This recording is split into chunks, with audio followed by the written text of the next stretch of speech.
تو آئیے آج کی گفتگو کا آغاز کرتے ہیں۔ یکم اکتوبر کو رات کے وقت ایران نے اسرائیل پر ایک بڑا حملہ کیا۔ اطلاعات ہیں کہ 180 سے زائد بیلسٹک میزائل داغے گئے۔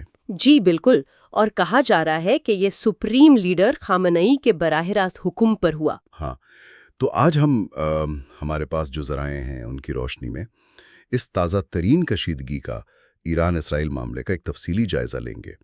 مقصد یہی ہے کہ حالیہ واقعات کو سمجھیں، دفاعی پہلو کیا ہے، اہم کردار کون ہے اور خطے پر اثرات کیا ہو سکتے ہیں۔ بالکل، اور ذرائع یہی بتاتے ہیں کہ یہ کوئی اچانک ہونے والا واقعہ نہیں ہے، یہ ایک آپ کہہ لیں طویل سلسلے کی کڑی ہے، بدلہ در بدلہ حملوں کا ایک پیٹرن نظر آتا ہے۔ اچھا، تو یہ جو یکم اکتوبر کا حملہ تھا اس کی تھوڑی تفصیل بتائیں۔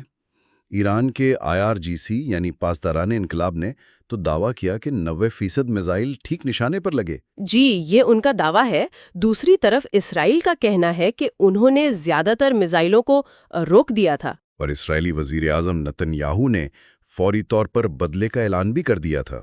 ہاں بالکل، ذرائع یہ واضح کرتے ہیں کہ ایران کی یہ کارروائی اصل میں حزب اللہ رہنما حسن نصر اللہ اور IRGC کے جنرل عباس نیل فروشان کی ہلاکتوں کا رد عمل تھا۔ اور یہ بھی اطلاعات ہیں کہ امریکہ نے اسرائیل کو اس ممکنہ ایرانی حملے کی پیشگی اطلاع دی تھی۔ ٹھیک، اور جیسا آپ نے کہا کہ یہ سلسلہ نیا نہیں ہے، تو اپریل میں بھی تو ایک بڑا حملہ ہوا تھا ایران کی طرف سے۔ جی ہاں، اپریل 13 کو 300 سے زیادہ ڈرونز اور میزائل استعمال ہوئے تھے۔ اور اس کا تعلق بھی ذرائع جوڑتے ہیں اسرائیل کی پچھلی کارروائیوں سے، جیسے دمشق میں ایرانی قونصل خانے پر حملہ۔ بالکل، اور پھر حماس رہنما اسماعیل ہانیہ کی ہلاکت اور دوسرے حزب اللہ اور IRGC کمانڈروں کو نشانہ بنانا، یہ سب اسی سلسلے کا حصہ لگتا ہے۔ تو یہ ایک کافی خطرناک چکر بنتا جا رہا ہے۔ جی بالکل، خاص طور پر بحیرہ احمر میں جو تجارتی جہازوں پر حملے ہو رہے ہیں وہ بھی اسی وسیع تر تنازع کا حصہ دکھائی دیتے ہیں۔ چلیں ذرا دفاعی صلاحیتوں کی بات کریں۔ اسرائیل کے پاس تو وہ ملٹی لیٹ سسٹم ہے، Iron Dome, David sling, arrow system. جی ہاں، ایرو سسٹم، لیکن ان کی قیمت بہت زیادہ بتائی جاتی ہے۔ ایک انٹرسیپٹر میزائل کی قیمت کیا ہے؟ دیکھیں، ذرائع کے مطابق یہ $50,000 سے شروع ہو کر لاکھوں ڈالر تک جاتی ہے فی میزائل۔ لاکھوں ڈالر؟ جی، تو یہ دفاعی اخراجات کا جو پہلو ہے یہ بہت اہم ہے۔ اسرائیل کا ایک میزائل روکنے پر خرچہ بہت زیادہ ہے، جبکہ ایران کا حملہ نسبتاً کم خرچ بتایا جاتا ہے۔ تو یہ تو ایک معاشی دباؤ بھی بنتا ہوگا اسرائیل پر۔ بالکل، یہ خود ایک اسٹریٹجک چیلنج ہے۔ دوسری طرف ایران کی اپنی میزائل صلاحیتیں بھی کافی ہیں۔ فتح ہائپرسونک میزائل کا ذکر ملتا ہے، شہاب 3۔ ہاں سنا ہے۔ اور ان کے جو دفاعی اثاثے ہیں وہ پھیلے ہوئے ہیں، ایک جگہ مرکوز نہیں ہے۔ ایک ذریعے میں تو یہ بھی ذکر تھا کہ نتنیاہو نے خود مانا کہ ایک ایرانی میزائل ان کی کھڑکی تک پہنچ گیا تھا۔ یہ کھڑکی تک پہنچنے والی بات یہ تو کافی علامتی ہے۔ کیا ذرائع اس پر کچھ بتاتے ہیں کہ اس کا اثر کیا ہوا؟ عوام میں یا نفسیاتی طور پر؟ براہ راست عوامی رد عمل کا تو ذکر نہیں، لیکن ذرائع اس واقعے کو اور مجموعی حملوں کو اس نظر سے ضرور دیکھتے ہیں کہ اس نے اسرائیل کے ناقابل تسخیر ہونے کے تصور کو کافی ٹھیس پہنچائی ہے۔ بالکل، یہ بات کئی ذرائع اس نقطے پر زور دے رہے ہیں کہ یہ جو آہنی دیوار والا نظریہ تھا اسرائیل کا، اس میں دراڑیں پڑی ہیں۔ وہ خیال کہ اسرائیل ہر حملے سے محفوظ ہے وہ کمزور ہوا ہے۔ جی، اور ظاہر ہے اس کا اسرائیلی عوام کے حوصلوں پر گہرا اثر پڑا ہوگا۔ اس کے مقابلے میں ذرائع ایرانی عوام کی تاریخی لچک کا بھی حوالہ دیتے ہیں کہ وہ ماضی میں جنگوں اور تباہی کے باوجود دوبارہ کھڑے ہوتے رہے ہیں۔ یہ ایک اہم نفسیاتی پہلو ہے۔ اچھا، بات اب دھمکیوں تک بھی پہنچ گئی ہے۔